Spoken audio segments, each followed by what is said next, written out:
Henson Ange, followed by Justin Holstrom, Jason Tetlow, Thomas Philippides, number 659. Thank you. Please proceed.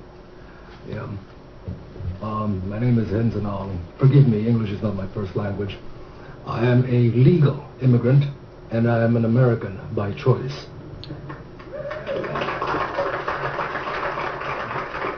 Thank you for giving me this opportunity to express my opinion and give my testimony in opposition to the majority of the proposed bills which do nothing to deter future crimes. Gun control does not work. Your own history is replete with high school rifle teams, Boy Scout, marksmanship merit badges.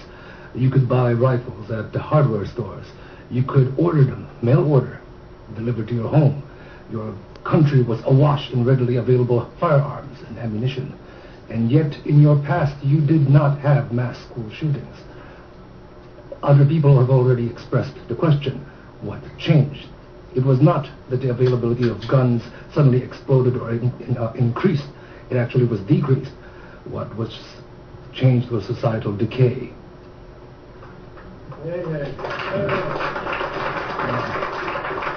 If gun control actually did work, Washington, D.C. and Chicago would be the safest cities in your nation, but it is not.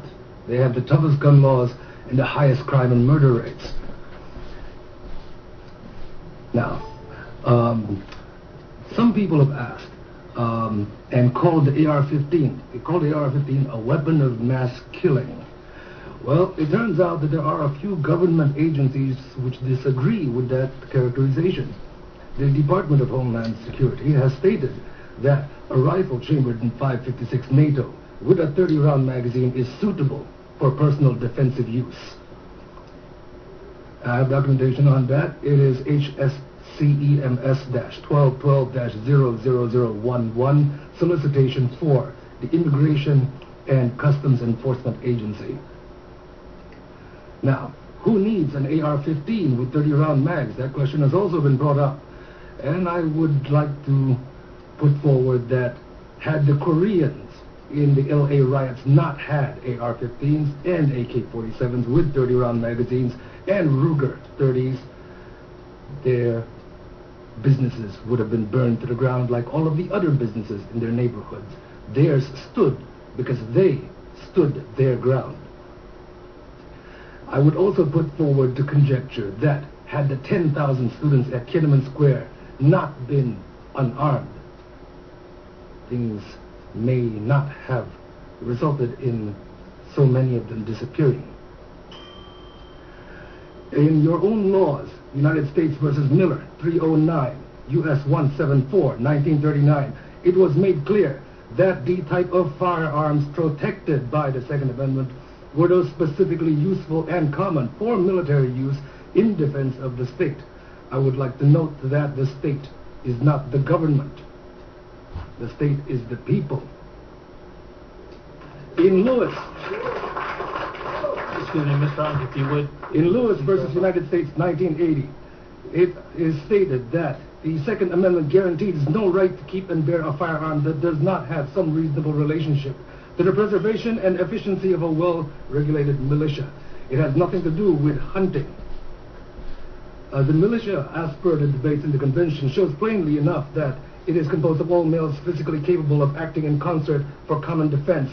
And further, that ordinarily, when called for service, these men were expected to appear bearing arms supplied by themselves and of a kind in common use at the time. The AR-15 is the most common and popular rifle in America at this time. Would you please wrap up? I will wrap up. I would like to wrap up with a statement from Judge Andrew Kozinski in Silveria vs. Lockyer, 2003. My excellent colleagues have forgotten these bitter lessons of history. The prospect of tyranny may not grab the headlines the way vivid stories of gun crime usually do, but few saw the Third Reich coming until it was too late. The Second Amendment is a doomsday provision, one designed only for those exceptionally rare circumstances when all other rights have failed. A free people can only afford to make this mistake once. Thank you. Guy is my hero. So well said. So very well said. God bless. I hope many see this. Take care. Stay smart.